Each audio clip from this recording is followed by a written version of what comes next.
Pump ও tank lorry মালিক সমিতি নিয়ে বিস্তারিত জানাতে যুক্ত আছেন রাকিবুল ইসলাম।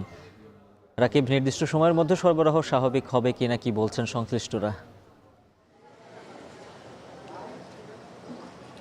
উজ্জ্বল, এখন পর্যন্ত আসলে যে পাম্প মালিক ওনার্স অ্যাসোসিয়েশন তারা যে দুপুরে বৈঠক করেছে, সেই বৈঠকে আমরা দেখছিলাম যে এক একজন নানানভাবে উদ্বেগ প্রকাশ করছিলেন। তারা বলছিলেন যে আসলে যে পরিমাণ তেল সরবরাহের কথা, অর্থাৎ ৭৫% রাজশাহী অঞ্চলে ৫০টি পাম্প এবং 10টি এজেন্টকে এই তেল সরবরাহ করার কথা সরকারিভাবে, তবে তারা প্রত্যেক দিন প্রায় ৪০% কম তেল পাচ্ছেন, যার কারণে সপ্তাহে যে পরিমাণ আসলে তেলের প্রয়োজন তাদের বিক্রি হয় সেই পরিমাণ আসলে তেল পাচ্ছেন না। তারা বলছেন যে প্রত্যেক সপ্তাহে তারা প্রায় ৯,০০০ লিটার তেল বাঘাবাড়ি থেকে উত্তোলন করেন, তবে এক্ষেত্রে ৪,০০০ লিটার পর্যন্ত পাওয়া যাচ্ছে, তার বেশি পাওয়া যাচ্ছে না। অর্থাৎ এই যে তেলের সংকট সেটি আসলে কাটিয়ে ওঠা সম্ভব নয় এবং প্রত্যেক দিন এই কারণে পাম্পগুলো নিয়ে ভিড় বাড়ছে, হট্টগোল বাড়ছে যারা ক্রেতা আছেন তারা, এবং যখন এই সরবরাহ সংকটে পড়ছেন বন্ধ থাকার সময় কিন্তু নানা ধরনের রোষানলে পড়তে হচ্ছে আসলে পাম্প মালিকদের।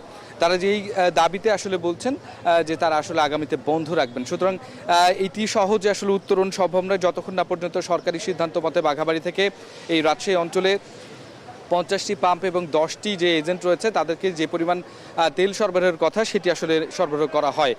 তারা দাবি করেছেন যে রোববারের মধ্যে তারা বিভাগীয় কমিশনারকে বিষয়টি জানাবেন এবং লিখিতভাবে 8টি দফা তারা সেখানে উল্লেখ করবেন, এবং এই 8টি দফার ক্ষেত্রে তেলগুলো কিভাবে রোস্টার অনুযায়ী বিক্রি করা হয় এবং এই পাম্পে কিন্তু আসলে নিরাপত্তাজনিত কিছু প্রসঙ্গ আসলে তারা তুলেছেন যে আসলে নিরাপত্তাহীনতায় নানান সময় নানানজন আসলে বিভিন্ন দাবিতে বিভিন্ন পরিচয়ে তেল কিনতে আসছেন এবং এই তেল কিনতে আসার ফলে মালিকরা আসলে বিপদে পড়ছেন এবং অন্যান্যদেরকে দিতে পারছেন না, যার কারণে তারা এখানে নিরাপত্তা প্রত্যাশা করছে। তো উজ্জ্বল, এই ছিল রাজশাহী থেকে আমার কাছে সবশেষ খবর।